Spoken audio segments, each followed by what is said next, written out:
হাওর বিষয়টা কি? অনেকে চিন্তা করবেন যে হাওর আবার কি জিনিস। হাওর হচ্ছে একটা নির্দিষ্ট মৌসুমে এখানে পানি আসে, আবার এখানে পানি নেমে যায়।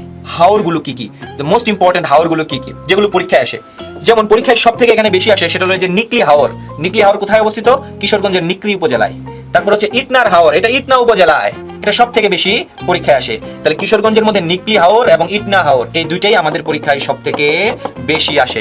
এছাড়াও তল্লার হাওর, বাড়ির হাওর, মাহমুদপুর হাওর, সুরমা বাউলার হাওর, সময় হাওর আর হুমাইপুর হাওরও রয়েছে, তবে এগুলো লেস ইম্পর্টেন্ট, খুব একটা বেশি পরীক্ষায় আসে না। আপনি চাইলে মনে করে যদি করেন যে এগুলো আপনি পড়বেন না, তাতে বাদ দিলেও কোনো কিছু যায় আসে না। সুনামগঞ্জ থেকে সব থেকে বেশি যেটা পরীক্ষা আসে হলো Tanguar Haor, the most important Tanguar Haor এখান থেকে সব থেকে বেশি আসে। তাহলে সুনামগঞ্জের সব থেকে গুরুত্বপূর্ণ কোনটা? টাঙ্গুয়ার হাওর। মৌলভীবাজারের মধ্যে সব থেকে হচ্ছে এই হাকালুকি হাওর, এটা হলো সব থেকে ইম্পর্টেন্ট। অপরদিকে সিলেটেরটা খুব একটা গুরুত্বপূর্ণ নয়। এখানে যে কয়টা হাওর রয়েছে এই হাওরগুলো অত্যন্ত গুরুত্বপূর্ণ হাওর। একটা হলো নিকলি, ইটনা, কিশোরগঞ্জ, টাঙ্গুয়ার হাওর, সুনামগঞ্জ, হাকালুকি হাওর, মৌলভীবাজার, এই কয়টা ভেরি ভেরি ইম্পর্টেন্ট।